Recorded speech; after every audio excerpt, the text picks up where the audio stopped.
Hello, everybody, and welcome back to Chatter Squadron, your weekly dose of Star Wars fun and positivity. My name is Tyler Bucks. And my name is Logan Honsaker. Today, we are having a Mandalorian-filled episode, and it's not just about the Mandalorian, because we're going to be trying to fill people in on all those tiny details that keep popping up in these episodes. But Logan, what else are we going to be doing today? What else are we talking about today? That's what I just asked you, yes. And I'm asking you. Oh, well, I'm right back at you. Like Tyler said, we're going to be talking about the characters from the Clone Wars. We got Rebels, we got books, we got other source material that's kind of coming in that we might possibly see in the new Mandalorian season or possibly next Mandalorian season. Mm-hmm. And then after that, we have our Mandalorian thoughts, per usual. The per usual. Spoilers, we're coming for you. Per usual. And if you haven't watched or read a lot of the stuff we're going to talk about, I guess there's spoilers for that too. Yeah. Like this is an all-around Star Wars spoiler alert. Yeah, that sounds about right. But yeah, one of the biggest reasons why we're doing this episode is because of the fact that maybe not a lot of people like myself have devoted hours upon hours upon hours of time trying to keep up with everything going on in Star Wars. So some people might be missing out on these huge, amazing lore reveals that are going on. So maybe we can give people a little bit of an insight into those things. But what I want to give people an insight into is how they can win this art right here. Art. Who's this art by? Again, Logan, I always get it wrong. Chris Christodoulou. Thank you so much. But yeah, you can win that art by sharing the video of this on Facebook. You can share it there. We're getting close to the end of the month, so we're going to be giving it away for free to somebody, and that is from Acme Archives Direct. Lucasfilm licensed stuff. It makes you raise the roof. You get your own certificate of authenticity. It's an all-around amazing site. So if you can't wait to get a free one, maybe go check them out at acmearchivesdirect.com. Check them out. Check them out. And also right over here, we have the Tiny King / Queen of the Tiny Chair of Tiny Victories. That is still who? Jennifer Morrow Keene. Yeah, Jennifer Morrow Keene. But you can dethrone her. Yes, by becoming a patron at patreon.com/Chatter Squadron. Pop. Rise the ranks over there. Rise those ranks, baby. It's written down. Rise those ranks, baby. Yeah. And if you want to become a patron, you can see our notes for the show. So you can see like the hodgepodge, a look into our minds. If that's a selling point, I don't think it is. It's not, but you can see that we recorded the audio. Yes, that too. The audio is being recorded, unlike last week. Okay, so what this episode is kind of supposed to do is for people who are watching The Mandalorian, because a lot of Star Wars fans are, and maybe some casual fans are watching The Mandalorian and don't necessarily know that this is like their first peek into the expanded universe or a much bigger part of the saga. Right. So as far as live action goes. As far as really anything goes, you know what I mean? Yeah. I think both of us have been fielding a lot of questions in our life to people asking us, like, what's this and what does that mean, and all those types of things. Right. Yeah. What is this? What is this? What is that? What is that? Who is that? What is the watch? Who are those people? Yeah. So if you get those questions as well, maybe you can send them this video and this episode to give them a little bit more of an insight. But who are we talking about first when it comes to these characters? First up, we have Ahsoka Tano. Huge character for Star Wars in general that people might not know. Think about a casual fan who's only seen the movies, right? That you tell them, oh yeah, there's this alien person who is Anakin's Padawan. Well, most people don't. Most people who haven't seen Clone Wars or watched a lot of the shows don't even realize that Anakin had a Padawan. Right. You know what I mean? If you're just basing it off what you see in the films, which most people are, a lot of people are, they wouldn't even know that. And so we might be breaking that news to somebody. Hey, just so you know, Anakin had a Padawan. Her name is Ahsoka Tano. And if that name sounds familiar to you, it's because Bo-Katan recently just told Mandalorian that he needs to take Baby Yoda to see Ahsoka Tano. Right. But to give people some type of an insight as to who she is, she was a Togruta female. She was the Padawan learner to Anakin Skywalker and a hero of the Clone Wars. Ahsoka begins her journey much like Anakin did, headstrong and even disobedient at times. A prime example of this is Storm over Ryloth, episode 1, or season 1, episode 19 of Clone Wars, where she goes against direct orders to retreat and loses most of her fleet in the process. Do not retreat. You lose your fleet. It even rhymes. See, that's an easy way. You should have been teaching at the Jedi Temple. I know. I tried to get in. They rejected me. They rejected my offer. Just off of your amazing rhyming abilities. Well, I thought all you had to do was rhyme. I had like 6 of them planned out. They wanted none of it. Didn't you recently watch this? Yes, I did. Yeah. Yeah, I watched the scene, well, the whole episode, rather, where, she was told to stand down, didn't, kind of disobeyed orders, and even, it's much like Anakin in the beginning of his training, where it's not like she wasn't being disobedient in a way of like, it's just like you kind of think, I'm doing the right thing. You know what I mean? Sometimes you kind of have to, well, it was similar when, there was an episode I was watching as well, where she was, interrogating, and she kind of went with a little bit of the fear tactic and said, I'll gut you like a Rokarian dirtfish. And you know what I mean? It's a little more of the edge, which I think is very similar to kind of Anakin's style and how he started out and how he ended up. Like Trevor just said in our chat, though, do not advance. Your fleet has no chance. That's true. See? And it rhymed. You guys could have been like 2 teachers together. Right. Throughout the Clone Wars, we see Ahsoka and Anakin's bond grow. They start off from a playful teasing back and forth to a genuine camaraderie. Nicknames. Yeah. Snips and Sky Guy. There we go. Which is, it's pretty fitting. Right.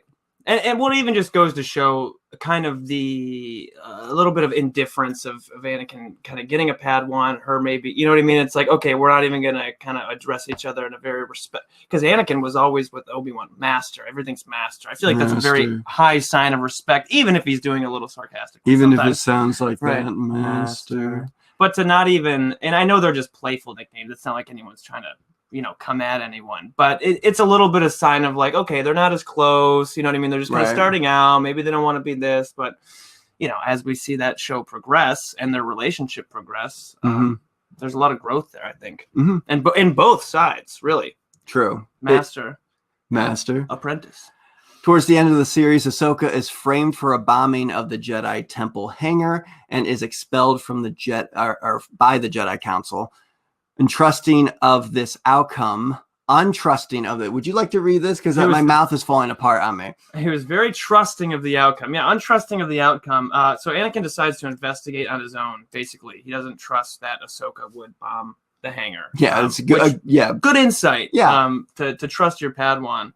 And obviously he's right. He actually figures out she wasn't the one who did it.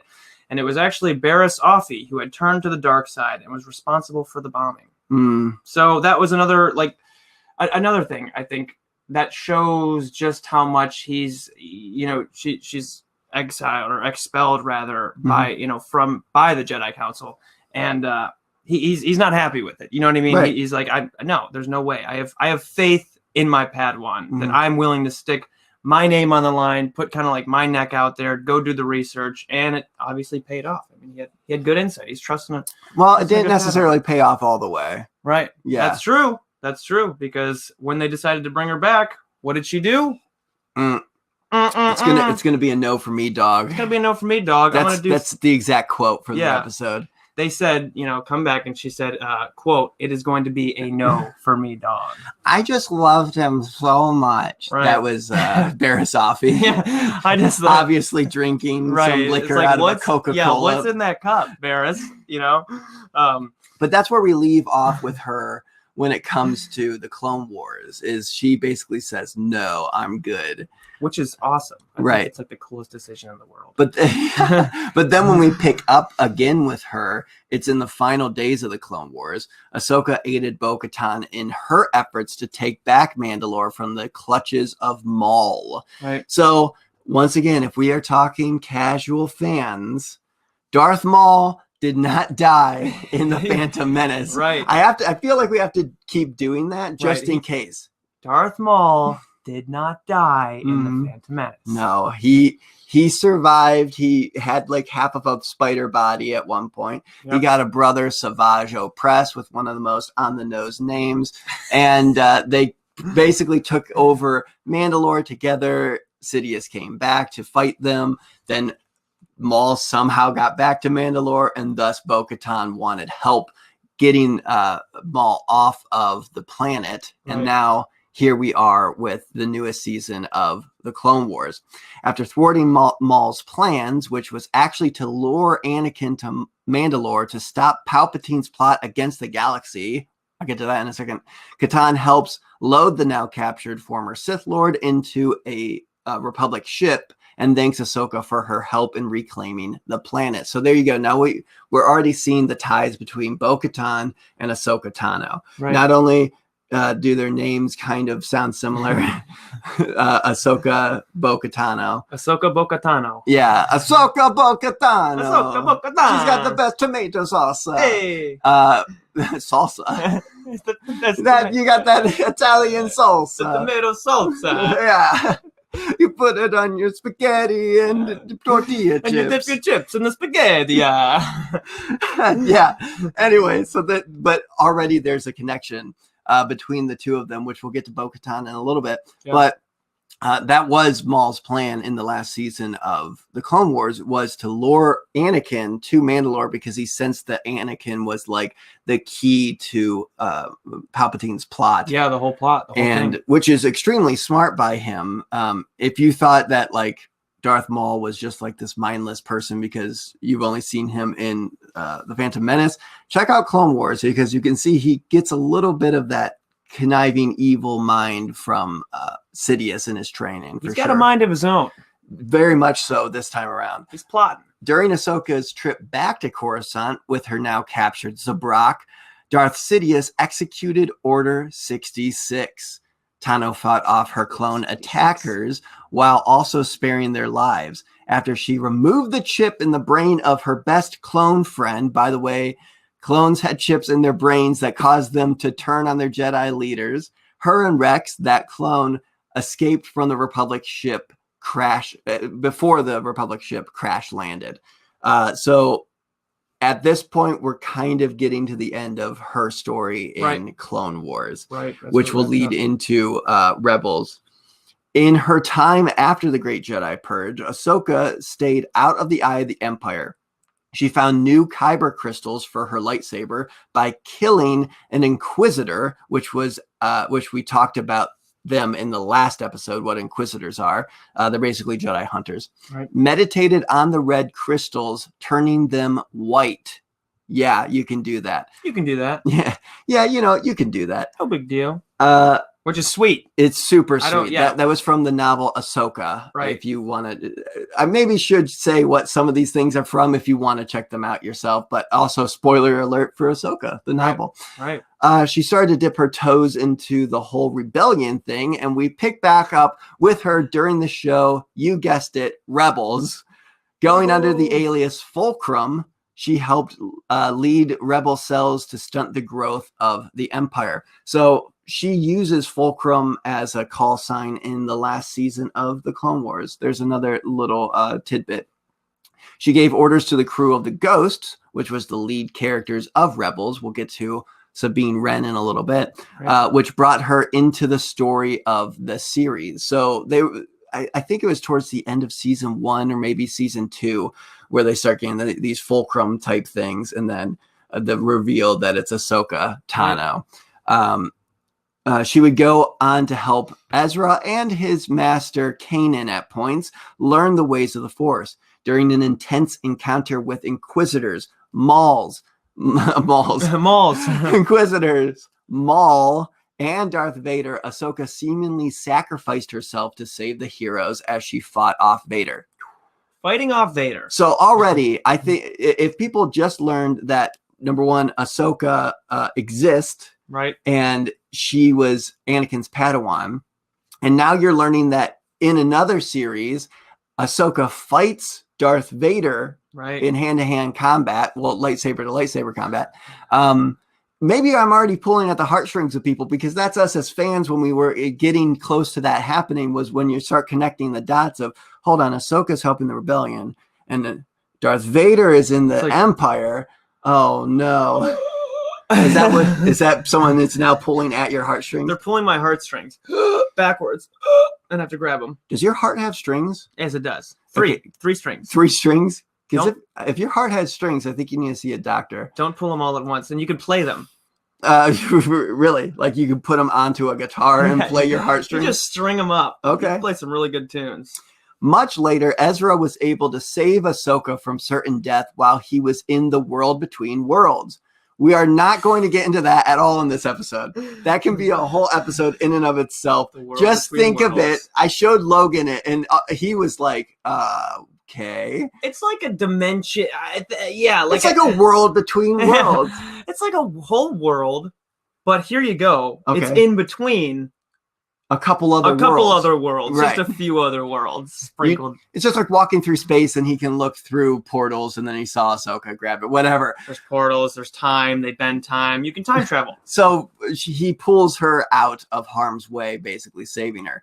In the aftermath of the Galactic Civil War, which is what the war is called in the main trilogy of the series, Ahsoka carried her white lightsaber still, and 5 years after her encounter with Ezra Bridger in the world between worlds, we're not going to get into that, and the liberation still not going to get into that liberation of Lothal, during which Bridger went missing in sacrifice for those he loved. Tano traveled to Lothal with white clothing and a matching staff on a T6 shuttle to meet with Sabine Wren, we're getting to her right in a second, who sought to bring Bridger home. Together, they left Lothal and searched for the Jedi.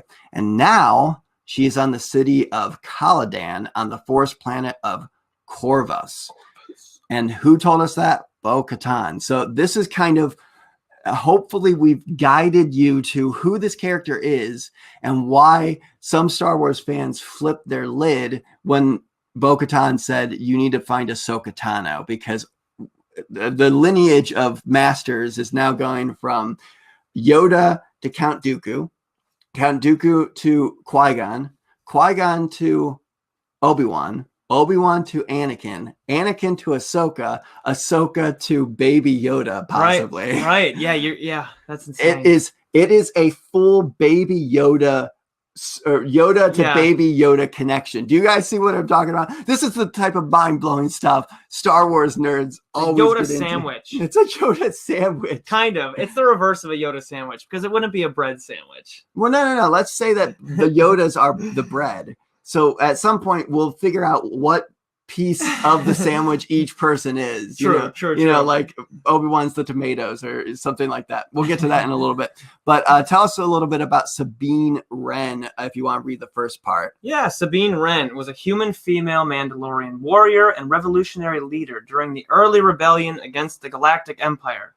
Her artistry during the rebellion inspired the symbol of the Alliance to restore the Republic, and her claim over the ancient Mandalorian weapon known as the Darksaber made her symbol to the clan Wren in hopes of freeing the people's homeworld of Mandalore from the rule of the Empire. So we are going to be talking about a little bit in a second about the Darksaber. So we'll get to that as well, why that's so important to this new character, Bo-Katan.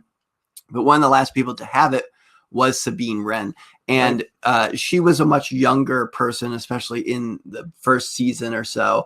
Much younger person, very artsy, dyed hair, painted all of her armor. She was super cool as a character. And why we're talking about her now is, in a second, I'm going to explain that we might be seeing her with Ahsoka Tano, adding even more Mandalorians to the Mandalorian. Right. Sabine was one of the members of the Ghost crew in the show Rebels, like I mentioned earlier.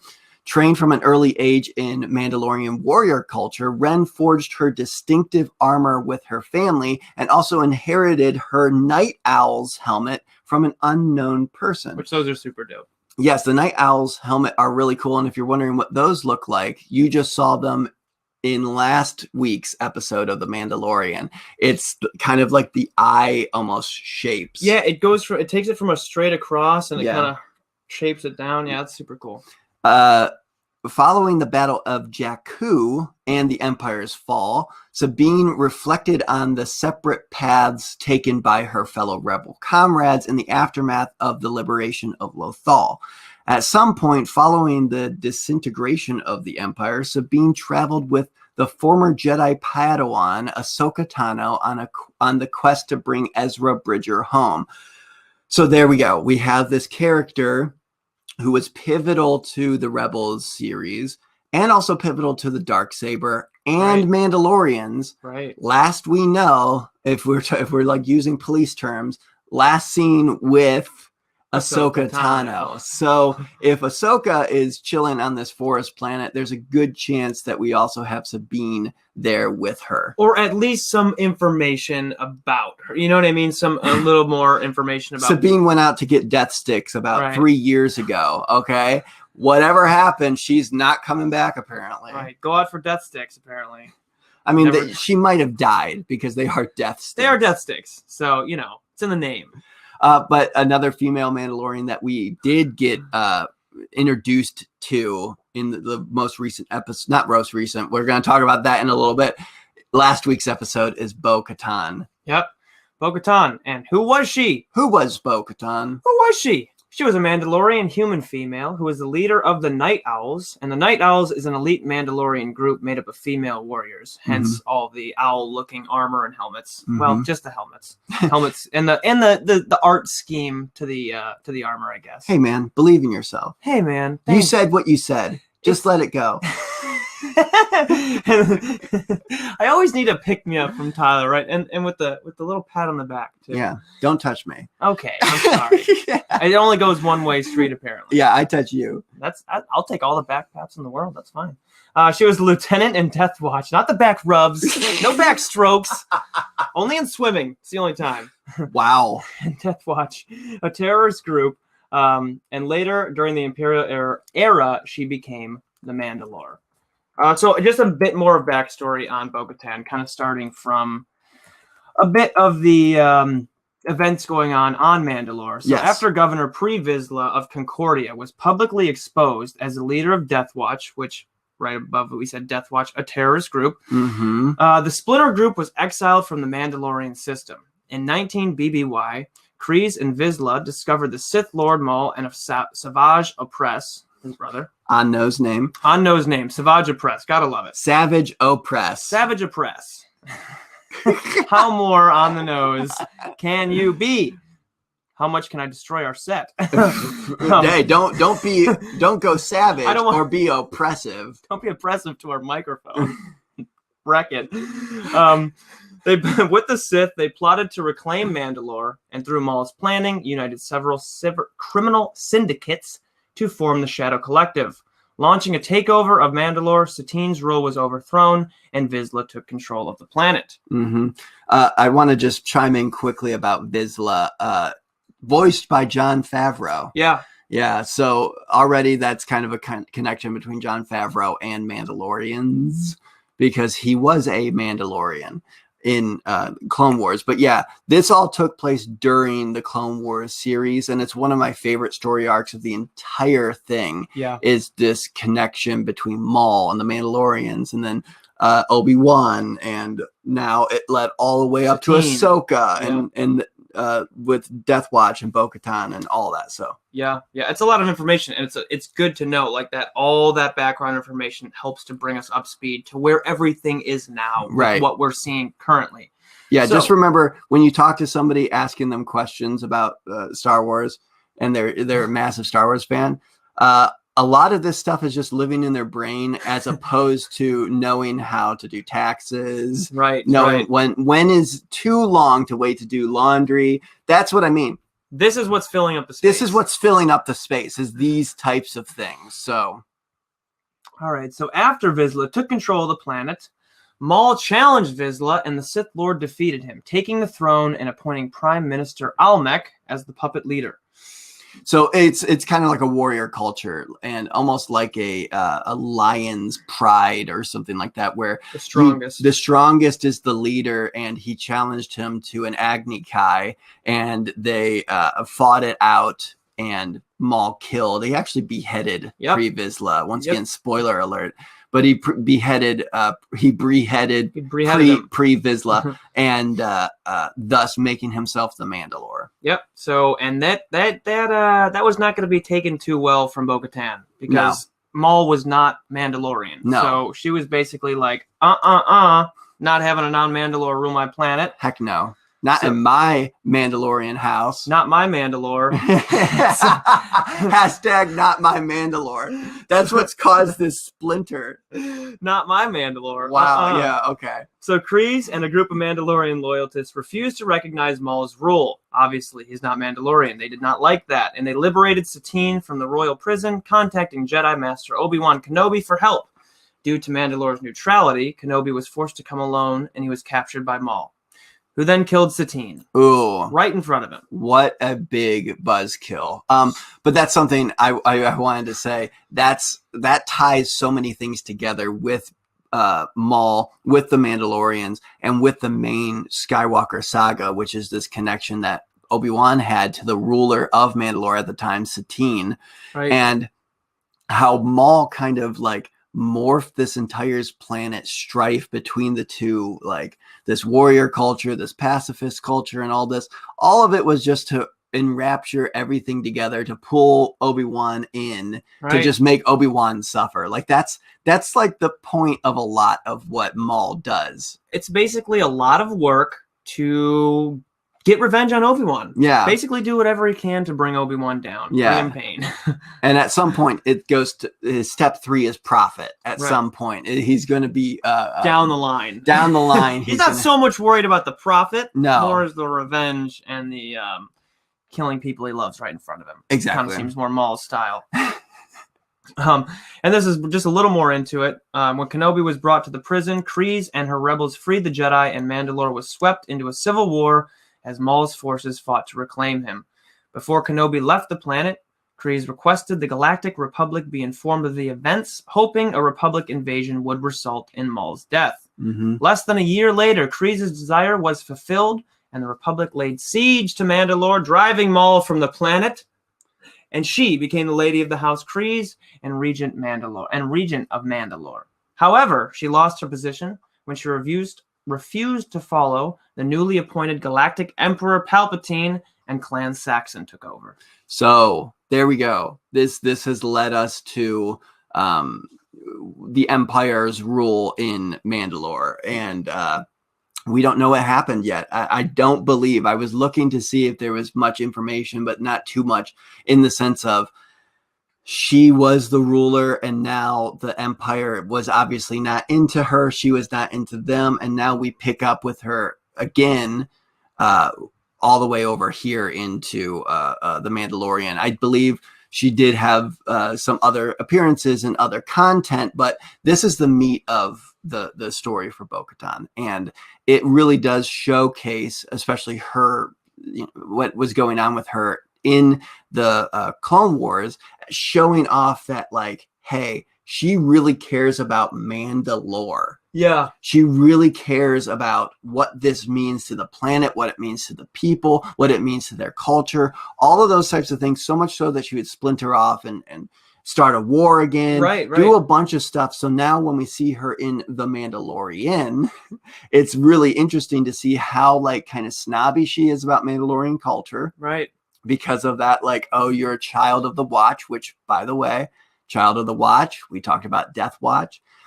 That's where Din Djarin came from, was the Death Watch. So thus it's this subsect, and you see what the splinter was. It was Maul taking over that caused this split, this schism between the two. So now we have her in The Mandalorian, where she's trying to reclaim that culture back. Right. And that's the thing too, is like you said, she puts the Mandalorian culture even over family relationships. Yes. You know what I mean? She was willing to be a part of Death Watch, this terrorist group, to try to rupture the relationships going on in Mandalore enough to basically get a civil war going, to try to reclaim, to get what she believed was kind of their roots back going into their government, basically. Right. And her sister was basically the president, you know what I mean? Her sister was leading, and she was still willing to make a terrorist group against the government that could possibly lead to her sister's death. So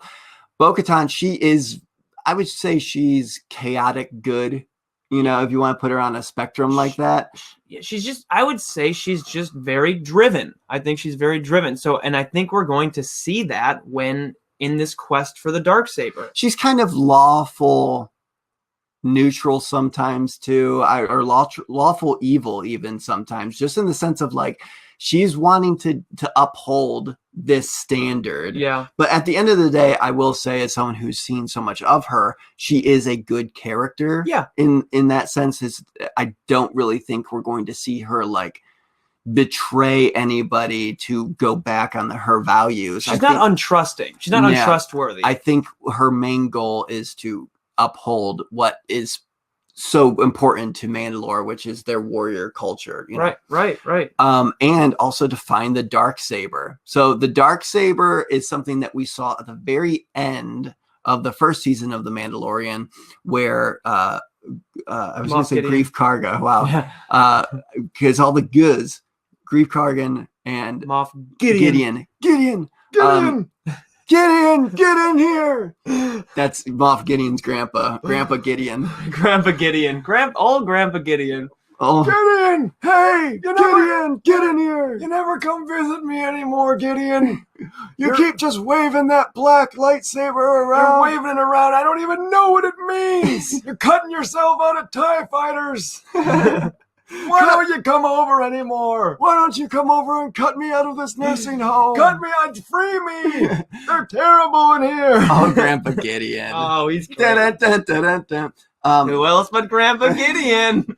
So, but yeah, that's what we saw Moff Gideon cut himself out of the TIE fighter with. And then he was on his way to cut his grandpa out of the home. That was next. Yes. We'll see if he did it or not. The Darksaber was an ancient and unique black-bladed lightsaber created by Ter Vizsla, the first Mandalorian ever inducted into the Jedi Order prior to 1019 BBY. Let's take a quick pause. Right. And talk about Time out. BBY and ABY. Yeah. So if you do want to dive deeper into Star Wars and just like how it works, you're going to see a lot of that. It's like 10 BBY or 11 ABY or whatever it is. That just means before the Battle of Yavin and after the Battle of Yavin. And Logan, what is the Battle of Yavin? The Battle of Yavin was in A New Hope. Yep. Basically when the first time they destroyed the Death Star. Exactly. So it's kind of this branch off point for Star Wars fans because you put it into perspective. So this happened 1,019 years before the Battle of Yavin. I think because I get confused by that. I'll read it and I'll be like, wait, when is that? Before, after, ABY, BBY? I think it's a very easy way to just, anytime you see BBY, just think before A New Hope. Yep, that's ABY, you know what I mean? If you can just think of, because some people, it might take them a little bit like, yeah, but the Battle of Yavin was that in Return of the Jedi? No, that was Endor. You know what I'm things like that. It's sort of like how our years go as well. If you get confused in the sense of it counts down, right? You know, so it'll count down to 0 BBY into 1 ABY, and then it counts up from there on out. So Ter Vizsla was a Jedi with the Darksaber like 1,000 years before the movies. Just put it into that perspective. The Darksaber was passed down generation to generation by the ancestors of Pre-Vizsla, who held onto the weapon after the pacifist ideals of the new Mandalorians replaced the warrior ways of Mandalore. Basically, whoever has the Darksaber is the Mandalore. There you go. That's all you need to know. So thus, why Bo-Katan, who loves Mandalorian culture so much, and she wants to be the Mandalore, which is, remember, the head cheese, the top dog. That's why she wants to find the Darksaber so badly that she's willing to destroy whole imperial ships. Well, yeah. Just to get the info on where Moff Gideon is, and she's even willing to go find Grandpa Gideon if it comes down to it. Well, Bo-Katan! That's right. She knows. She actually goes. So she gets there a little before Moff Gideon. Yeah. Moff Gideon? Who is this woman? She's here. She's saying that there's some Dark Saber? What is it? Just a little off. Just a little. I mean, like most grandparents are. You like that Star War, right? The Star War, just the one war. Right. No, but it's cool because you see, like we talked about before, you know, she's when we're talking about trying to take back Mandalore from when Satine is in rule. So you see her working with Death Watch. You see her working with Maul in order to try to take back her home planet. Now, once she realizes, the whole beheading of Pre Vizsla, you have Maul take over. He's not Mandalorian. So I think we're going to get that same because that's if Moff Gideon has the Darksaber, Mandalore. He's the Mandalore. Obviously, we've seen that. You know what I mean? We've seen that before where it's kind of spitting in the face of her. Exactly, which has happened to her before. And I'm sure it's like a non-Mandalore rules Mandalore once. Fool her once, it's not going to happen. Yeah. Fool her twice, you can't fool me again. You can't fool her again. Yeah. So it's good. That's going to be the interesting thing convening about these characters that we've seen and that have been referenced into Mandalorian culture, into the story of Mandalore, into the lore of Mandalore. The lore of Mandalore. Amanda. Lorian.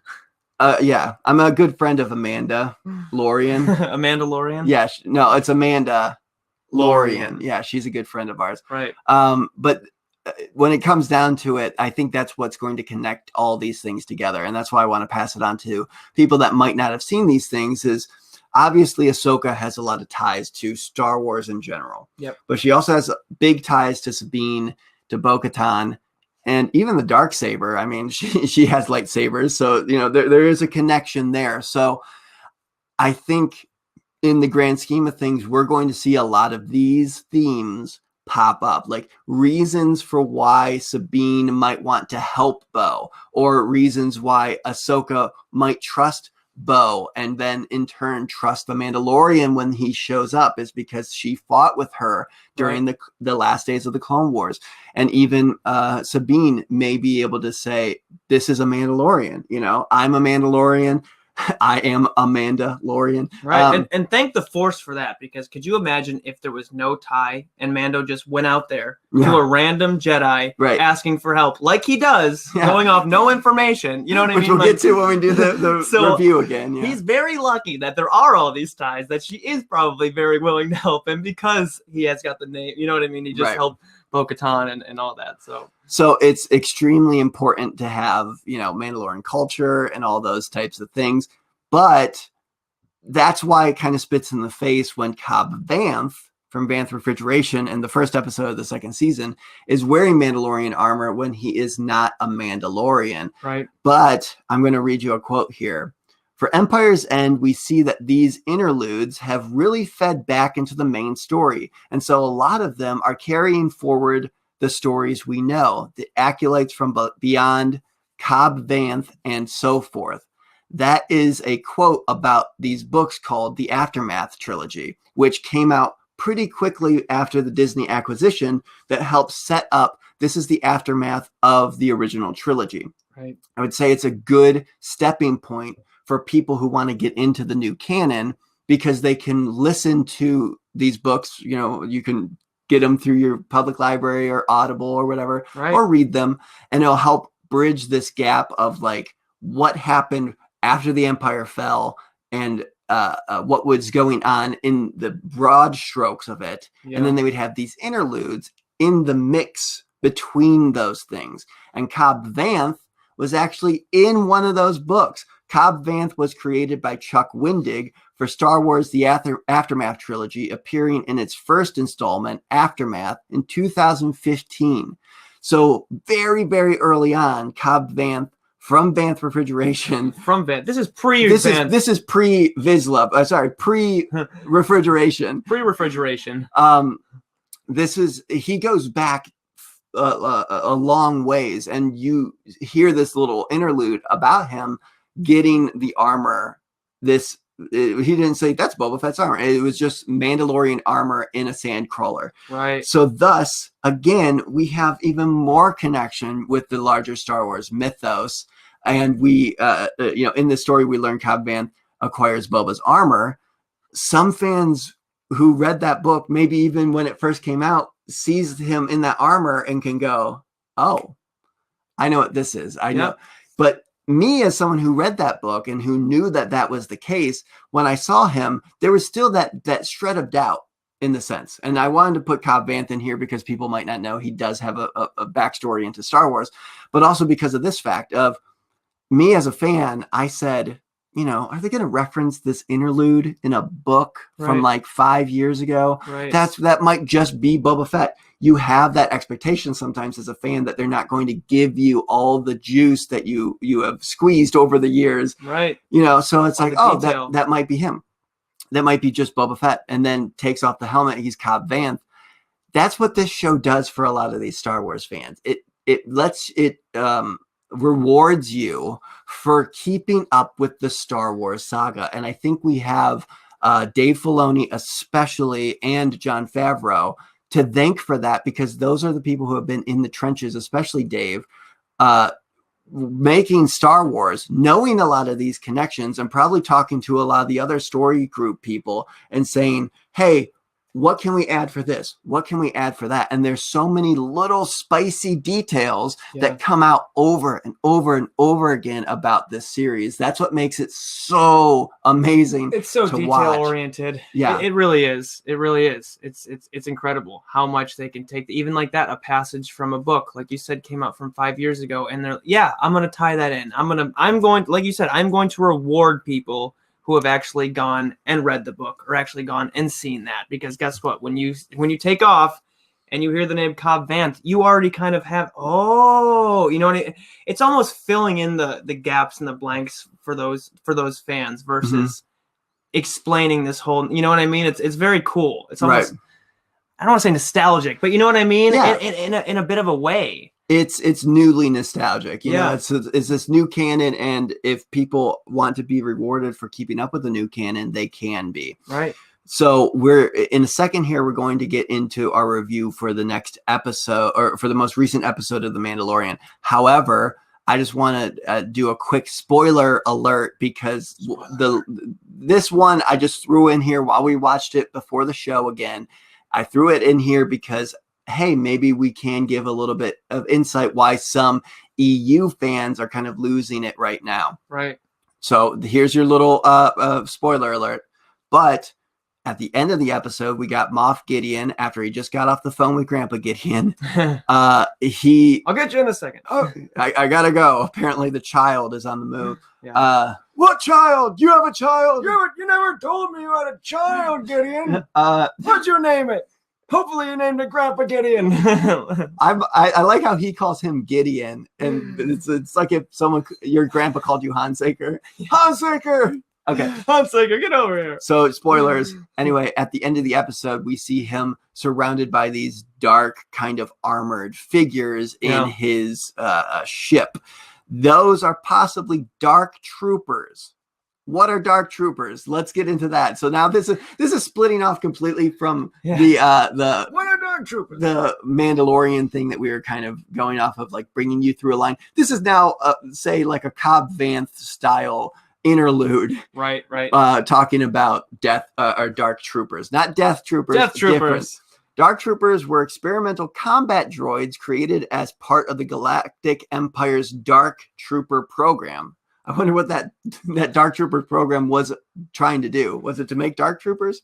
The program's failure contributed to the Joint Chiefs becoming disenchanted with combat droids. Despite this, Phase 2 Dark Troopers were developed for evaluation by the Imperial military during the Galactic Civil War and were utilized in the battle for Tatooine. So always get them on the Phase 2. I got this from Wikipedia. There is a lot more in Legends about Dark Troopers, and there was even a game that involved Dark Troopers and stuff. So the canon version seen in Star Wars Commander, which was, I believe, a mobile game, so thus kind of canon, kind of like, but this is the backstory from that. But the version that we see in Star Wars Commander resembles the Purge Troopers seen in Jedi Fallen Order, and those are the ones who are like all black. They got some of the red, but usually they have those vibro staffs that you have to fight. I got to meet one of them at Celebration. What? Yeah, legit. Yeah, because they did the Fallen Order panel. Oh, nice. And we weren't there to see it in the show, like the theater or whatever, but we were on the showroom floor. And so they brought out real purge troopers onto the stage to like, show them off and everything. And then they had those purge troopers go to the show floor, and they just walked the show floor, and you can see them and walk up and get pictures with these new stormtroopers. Right. They do that a lot in Celebration, where something new happens, or like the whole time the speeder that the Mandalorian had on Tatooine in the first season, and then I guess in the second season that gets destroyed. Right. That was just on the showroom floor. Oh, that's the Mandalorian speeder. I'm a sucker for speeders. Those, and we'll get to that in a second, but those like tank tread ones in Rise of Skywalker that chased them. They had one of those on display on the showroom floor. So it was really cool. But that's just kind of an insight about Dark Troopers, just so you can get a little bit more of a taste of the larger picture of Star Wars. And when you go in, because they're definitely going to be in the next several episodes at some point. Yeah, if they flash that. So now you'll kind of know, like, okay, these aren't just like cool things. This has a connection with Star Wars as a whole. Now, they're not confirmed. They didn't have like a placard that says these are Dark Troopers, but they did that. But that's what a lot of people are assuming they are. But I hope a lot of this helped you guys. If you can't tell, I'm excited about this because it's finally being able to share this knowledge with some people. Right. All of the knowledge, like we said, that's taking up space. Yeah, this is about like 0.1% of the knowledge that's taking up that space too. So it's always cool to do that. So I think I even said in like the description of this episode and in the lead up to this episode, if you know people who don't know these types of things, or you know it and you want to pass it on to them, or maybe you don't know all this, share it with your friends. Share this episode with your friends, because I think it's going to give a lot more meaning to all these future episodes as we go on, and maybe everybody can enjoy all this more together. And then when you're on one of your Facebook groups or talking with your friends or someone at work about it, you kind of have a little bit more knowledge, about these things. Like, oh yeah, did you know Cobb Vanth was in a book? Like, you would be surprised by just saying little stuff like that will make people go, oh really? Right. Cobb Vanth was in a book? What Right. book? What book? Right. Boom, Yeah, the Darksaber came from a Mandalorian Jedi. Like, oh, there was a Mandalorian Jedi. Yeah, I don't know much about it, but it was like 1,000 years before the movies. Like, vague but cool information is always cool. Like, that should be Chatter Squadron's tagline. Right. Vague yet cool information. Vague yet cool. Yeah, them putting the Darksaber in the Mandalorian, getting it live action, that really put it on the map for people, for the fan base as a whole, largely. Because I've even had people asking me, I talk about it at work with guys, and it's like, what was a Darksaber? They might think that it was just made up for the Mandalorian. Exactly. That's the first time they've seen it. That's the first time a lot of people have seen it. There's a lot of stuff made just for the Mandalorian, but I will hazard to say most of what goes on in the Mandalorian is old stuff. And, like, even those spiders were from like original concept art for Star Wars. Like, a lot of stuff is pulled from history, which is cool. I love it. I'll keep harping on it. I love it. And we do love the Mandalorian. So now we're going into our spoiler review. Logan, spoilers. Let's get this one pumping. All right, let's do it, baby. Raise the roof. Spoilers. Raise the roof for Acme Archives Direct. And then also for people who are our patrons, I know we just got pumped, but let's stay pumped. For people who are our patrons, you'll be able to hear the post-show audio that we're going to do. And then for people on our GetVokl, they'll be able to watch the post-show. Yep. Logan's going to tell us a little bit about buying a house. Buying a house! And it's not exhausting at all. If he did or did not buy the house. That's our cliffhanger. Did he? Didn't he? And that's it. Yeah. That's all the information you're going to get right now. Right. That's all you're going to get. So join our Patreon, because you can get some cool benefits like that, and then be in our live chat on GetVokl, because let me just say it's filled with one of our patrons, Rick, roasting me as the show goes on. Rick said 15 minutes ago, beard game is weak. Thank you, Rick. Beard game is weak. Yeah. Rick was also saying I was there. I'm assuming that's about Celebration. I know that, Rick. We took a picture together by that speeder, actually. Right. So, and then let's see. Tyler, you've been challenged. by Trevor in our chat. You've been challenged. Wait, what have I been challenged with? Is that like a Mandalorian challenge? Are you going to take Trevor? Will you accept the beard challenge? I feel like, even though Rick says I don't have a great beard game right now, I feel like I've already accepted some type of beard challenge. But I will accept. I accept no beard challenges. Oh, I will defeat Rick. Yes, I do challenge Rick to growing a better beard than I. So yeah, see, this is the type of stuff you get in the GetVokl chat. You get beard challenges. Right. That's it. That's it. What, you get beard challenges. Anyway, will I buy the house? Won't I? Beard challenges. Anyway, GetVokl. moving on to The Mandalorian. The Mandalorian. This episode was a lot of fun. Yeah, a lot of fun. It had good story progression. It had the re-emerging of characters from the first season. This was a solid episode, and it felt like, I don't want to harp on this too much, but it felt like, man, what if this was the first episode of the season?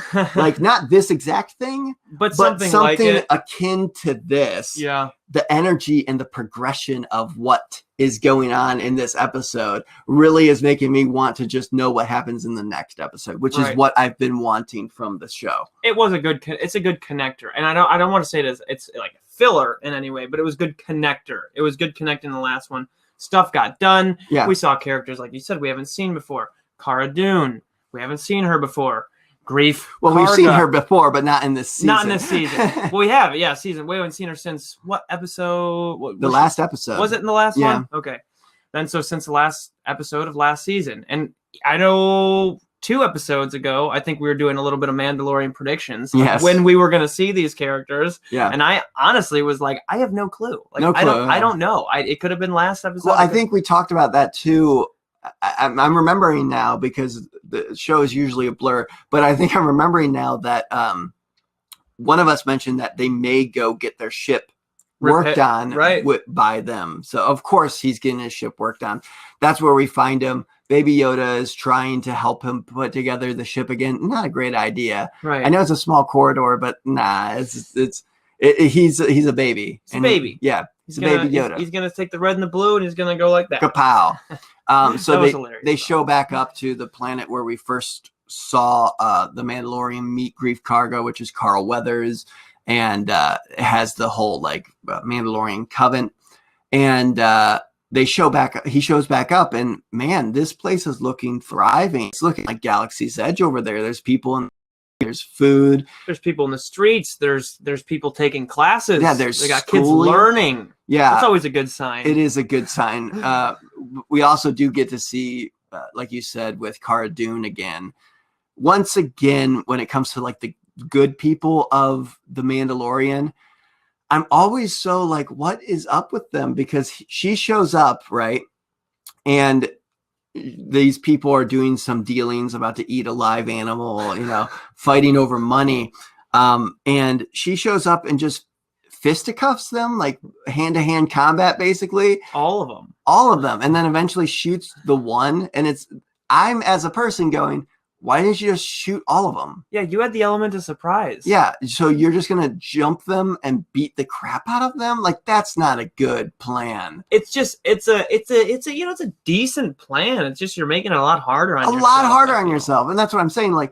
For me, I don't know if that's a good thing for how I look at a character and I relate to them is not if I was going in that situation, I would just beat them with my fists as well. No, I would be you're just going to kill them, especially if you're just going to shoot the last one. Right. Yeah. If you're going to, I guess if you're not a shooter, if you're not using guns, I get it. But yeah, if you're going to shoot the last one, just start by shooting him. It was everything short of yelling, "Hey, I'm here to come attack you down the hallway." Walking down the hallway. I'm walking down the hallway. But yeah, so basically they get back together that she's the marshal now. Yeah. For that planet. Turns out. And they're helping put this place on the map again. They want to turn it into a spaceport, a place where people can come. And I think the first step of that is letting the kids eat in class. Yes. I think that's a good rule. That kid, man.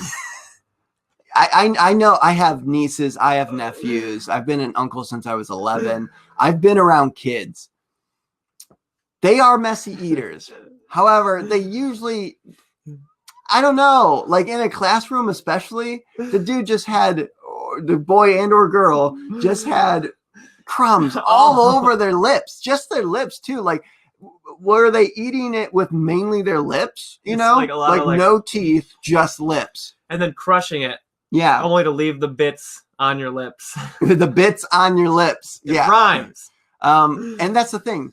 Macarons are now canon in Star Wars. And my question is, are they really going to be trying to sell me blue macarons at Galaxy's Edge?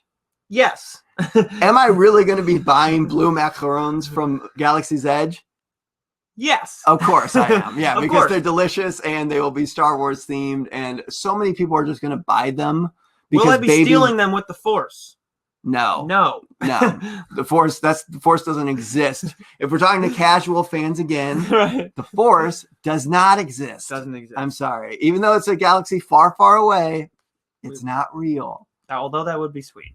Yeah. I mean, we're trying to genetically modify it in a lab, apparently, because they go to this facility to blow it up, the Mandalorian and his friends. Yeah. And one of his former foes, one of his former bait, Right. you know, they go to get rid of the remnants of the Empire off the planet. And they go into this like lab area with people in tanks or things in tanks. Really reminds me of Death Troopers. The audio podcast talked about that about 2 months ago, about this zombie book they made in Star Wars. Yes. Which had things in tanks and stuff. It gave me that vibe big time. But it had that doctor from the first season of The Mandalorian, and he was talking about something called the M count. Yeah.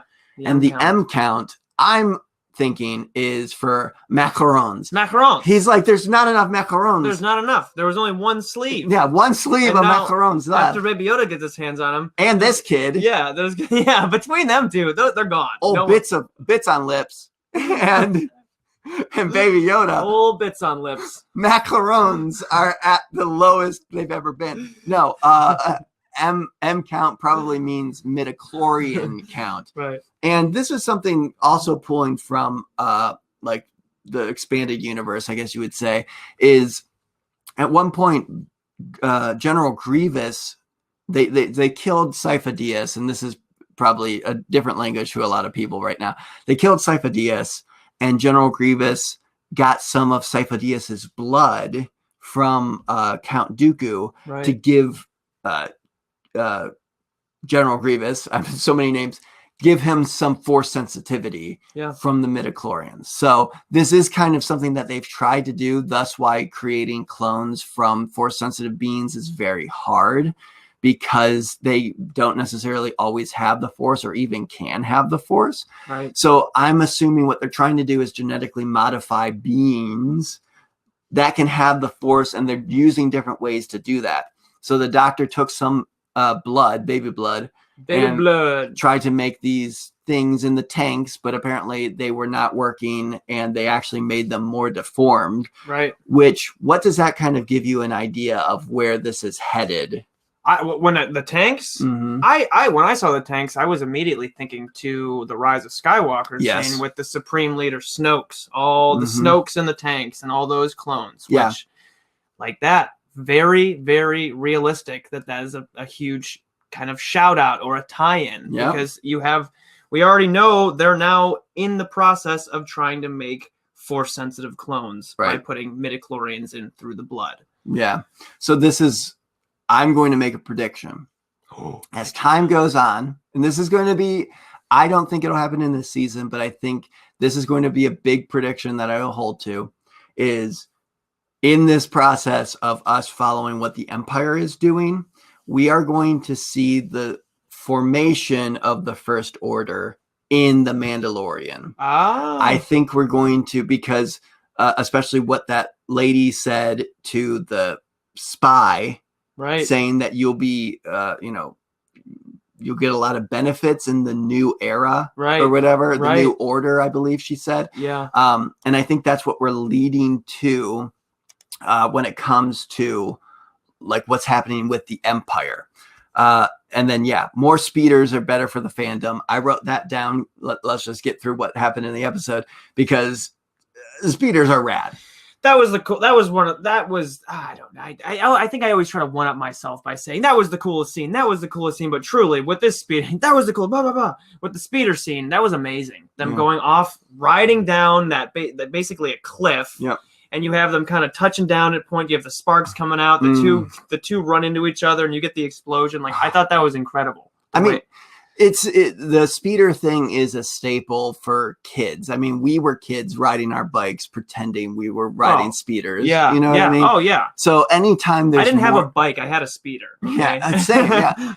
Anytime there's more speeder type stuff, it's just better for the fandom. Like I actually do believe that because it's going to make kids want to pretend that they're riding speeders down a cliff now. Well, don't ride your bikes down a cliff. But any slight decline, maybe a slight hill. Ride your bike down a slight hill. Slight. Pretend it's a speeder. We don't want to get sued over here. You had the shot of when they did the nod to them splitting up. Yeah. You had the shot with the foot. Yeah. Engaging and going back. I love it. I love that type of stuff. And while we're talking about that, Grief Karga is not the best with his aim. If you remember the part with the TIE fighters lining up with him and everything. When he's getting ready to shoot, like in the viewfinder, you see the TIE fighter, and I can't reach the tiny chair. You see the TIE fighter, and then it goes to him shooting, and then it goes to the overarching, the wide shot, and he just shoots right into the side of the rocks, and then another one the other side. It was like, you're right on it, man. Right, like you had it. I don't know how you're still missing.